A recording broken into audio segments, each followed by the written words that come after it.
जी हाँ साथियों, एक बार फिर से मैं अपने इस यूट्यूब परिवार रोहित सर बायोलॉजी में आपका हार्दिक स्वागत करता हूँ। आज हम आप लोगों को बताऊंगा रंध्र या पर्णरंध्र के बारे में, जो कक्षा 10 यूपी बोर्ड परीक्षा के लिए काफ़ी इम्पोर्टेंट होने वाला है। आप लोग लास्ट तक देखिएगा। इसका फिगर पूछता है, रंध्र की संरचना पूछता है, तो आप लोगों को बहुत ही सरल भाषा में रंध्र की संरचना बनाने का तरीका सिखाएंगे। आप लोग लास्ट तक बने रहिएगा, ठीक है। नए हो तो सब्सक्राइब करिएगा, लाइक करिएगा, शेयर करिएगा। चलिए ठीक है, आते हैं अपने रंध्र। सबसे पहले देखते हैं रंध्र या पर्णरंध्र होता क्या है।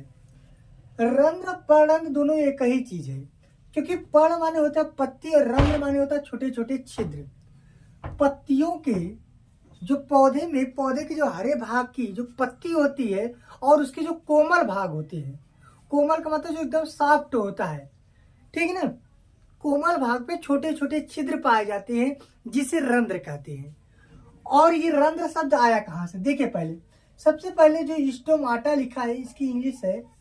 आपको कभी कभी ना ऐसे पूछता है कि स्टोमेटा किसे कहते हैं, तो आप लोग कंफ्यूज मत होइएगा। स्टोमेटा इसकी अंग्रेजी है। तो स्टोमाटा जो है यह एक ग्रीक शब्द से मिलकर बना है। स्टोमा उसका नाम है।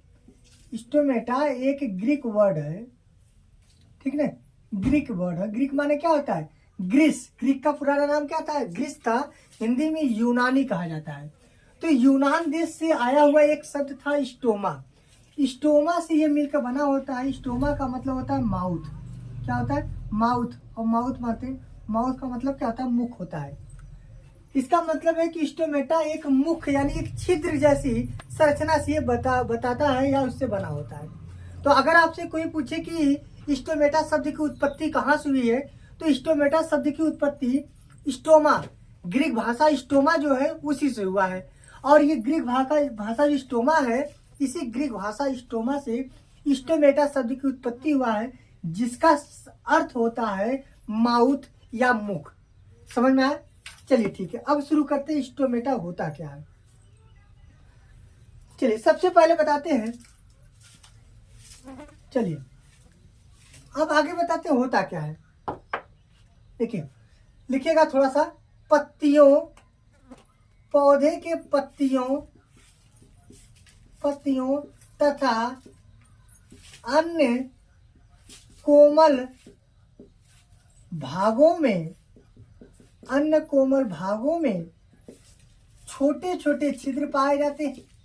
छोटे छोटे छिद्र पाए जाते हैं,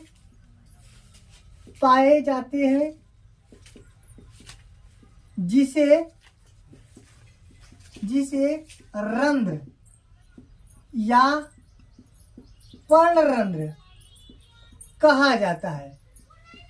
जिसे रंध्र या पर्णरंध्र कहा जाता है, ठीक है। पौधे के पत्तियों और उनके अन्य कोमल भागों पे, देखिए जहां पे जटिल भाग होगा, ठोस भाग होगा, वहां पे ये छोटे छोटे चित्रकार नहीं करेंगे, तो वहां पे पाया जाता है वात रंध्र। क्या पाया जाता है, वात रंध्र। पत्तियों में रंध्र पाया जाता है और तनों में वात रंध्र पाया जाता है। तो हम आपको रंध्र के बारे में बता रहे हैं। तो रंध्र क्या होता है कि पत्ती तथा अन्य कोमल भागों में छोटे छोटे छिद्र पाए जाते हैं, जिसे रंध्र कहते हैं। और रंध्र का कार्य क्या होता है, O2 माने CO2 और O2 गैसों का आदान प्रदान। O2 और CO2 गैसों का आदान प्रदान करना होता है। बात समझ में आने, यानी गैसों का आदान प्रदान छोटे छोटे छिद्र यानी रंध्र की सहायता से होता है। छोटे छोटे छिद्र की सहायता से होता है।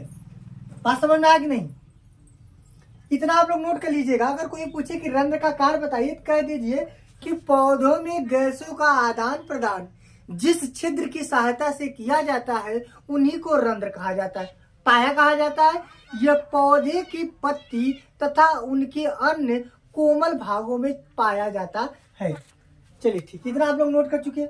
अब आप जानेंगे कि रंध्र होता क्या है, कैसा इसकी संरचना होती है, इसकी संरचना का निर्माण कैसे होता है।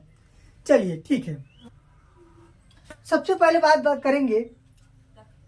आप लोग नोट कर चुके, थोड़ा इसको मिटा दे, इसको थोड़ा मिटा दे। चलिए इसको थोड़ा मिटा दे हम। तो ये नोट करिएगा। जैसे नोट क्या करिएगा, पहले समझ लीजिए कि संरचना कैसे। सबसे पहले रंध्र एक छोटे छिद्र की जैसा होता है, ठीक ना, क्योंकि छिद्र का माने मुख होता है। आपको बताए थे कि स्टोमा शब्द से मिलकर बना है, जिसका मतलब माउथ होता है। माउथ माने मुख होता है, और मुख माने छोटा सा छिद्र होता है। तो रंध्र एक छोटी छिद्र जैसा होता है। इन छिद्रों के दोनों तरफ दो रक्षक कोशिका पाई जाती है, ठीक है।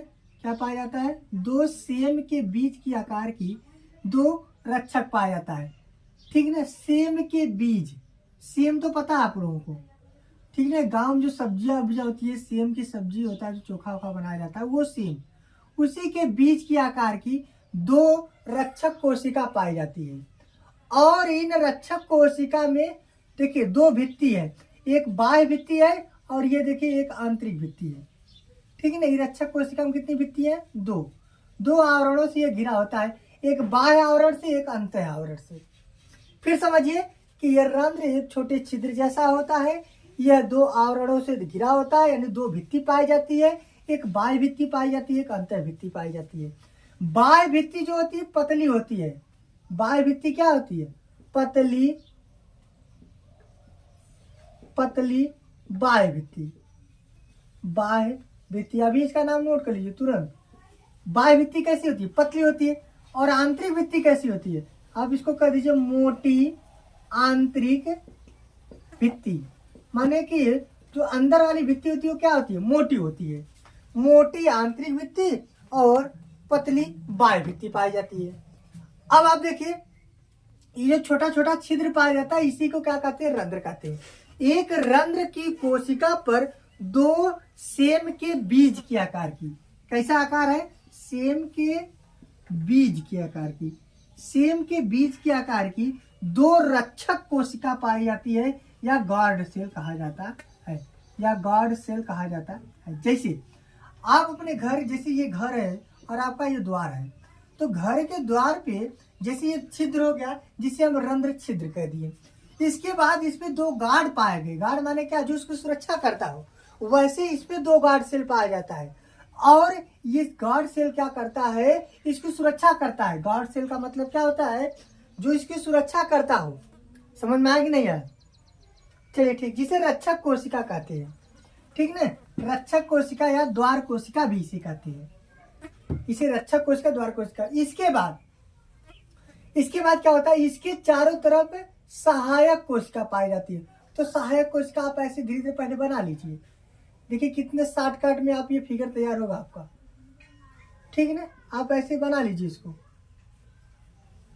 ये देखिए, ये फिगर आपका कंप्लीट हो गया। यही क्या था? यही आपका क्या था? यही है रंध्र। और आप सीधा ऐसे जोड़ दीजिए इनको। चलिए भैया, अब ये कंप्लीट हो गया। आपको बता रहे थे जो रंध्र की संरचना अब कंप्लीट हो गया। कुछ नहीं किए हैं, बस एक छिद्र है। छिद्र को हम क्या कहते हैं? रंध्र छिद्र कहते हैं, या क्या कहते हैं? अच्छा, इसको रंध्र छिद्र कह दीजिए। सबसे पहले एक छिद्र था जिसे हम रंध्र छिद्र कहते हैं। इसके बाद यह छिद्र दो गार्ड सेल, यानी कि दो रक्षक कोशिका, या द्वार पे जो खड़ा है, दो कोशिका जो उसकी सुरक्षा कर रहा है, द्वार कोशिका का हुआ। जो इसका आकार कैसा था? सेम के बीज के आकार का था। इसका आकार कैसा था? सेम के बीज के आकार का था। ये दो कोशिका है। इसके बाद कोशिकाओं के चारों तरफ कई क्या मतलब अनेक प्रकार के या अनेक सहायक कोशिका पाई जाती है। ये क्या होता है? सहायक कोशिका होता है। बात समझ में आना है? ये क्या होता है? सहायक कोशिका पाया जाता है। आप लोगों को समझ में आया होगा। और एक बार ध्यान देखिए, ये दो पॉइंट नोट करिएगा थोड़ा सा। बाह्य भित्ति पतली, दूसरा अंतःभित्ति मोटी होती है। अंतःभित्ति मोटी होती है। बाहर वाली भित्ति जो होती है पतली होती है, और अंतर वाली जो भित्ति होती है वह मोटी होती है। और ये सब जारी जितने कोशिका सब पाए गए हैं, सब कैसी कोशिका है? जीवित कोशिका है, ठीक है। कैसी कोशिका है? सब जीवित कोशिका है, या सब लिविंग सेल्स है। ये सब जीवित कोशिका से मिलकर बना है। बात समझ में आया? चलिए ठीक है। इसके बाद इनमें क्या क्या पाया जाएगा? सबसे पहले इनमें हरित लवक पाया जाएगा, हरित लवक पाया जाएगा, जीव द्रव्य पाया जाएगा, जीव द्रव्य पाया जाएगा और केंद्रक पाया जाएगा। ये आप कोशिकांग होता है, ये कोशिकांग का नाम नोट कर लीजिएगा। ये सब जीवित कोशिका होती है जिसमें हरित लवक, जीव द्रव्य और केंद्रक पाया जाता है। इसके बाद बात करेंगे, आप इसमें थोड़ा थोड़ा ऐसे ऐसे कर दीजिए, ठीक है। ये केंद्रक है, क्या है? केंद्रक, इसका नाम भी लिख लीजिए, केंद्रक है। और ये छोटा छोटा क्या है? ये हरित लवक है। क्या है? हरित लवक है। अब तो आप लोगों को याद हो गया होगा, ठीक है, कि रंध्र क्या होता है? पत्तियों के भागों, पत्तियों में छोटे छोटे छिद्र को रंध्र कहा जाता है, जो पत्ती के कोमल भागों में पाया जाता है। पत्ती और पौधे के अन्य कोमल भागों में पाया जाता है। और इसका कार्य क्या होता है? गैसों का आदान प्रदान। पौधे में किस गैस का आदान प्रदान होता है? CO2 गैस और O2 गैसों का आदान प्रदान होता है, ठीक है। ये रंध्र की संरचना थी। तो आप लोगों को संरचना जरूर समझ में आया होगा, ठीक है। लाइक करिए, शेयर कर दीजिए। किसी प्रकार की अगर समस्या होगा, समझ में नहीं आया होगा, तो आप कमेंट बॉक्स में जरूर बताइएगा। और एक बार नहीं समझ में आया तो रिपीट करके एक बार फिर देख लीजिएगा और याद हो जाएगा, ठीक है। तो अगली वीडियो में मिलते हैं, तब तक के लिए नमस्कार, धन्यवाद।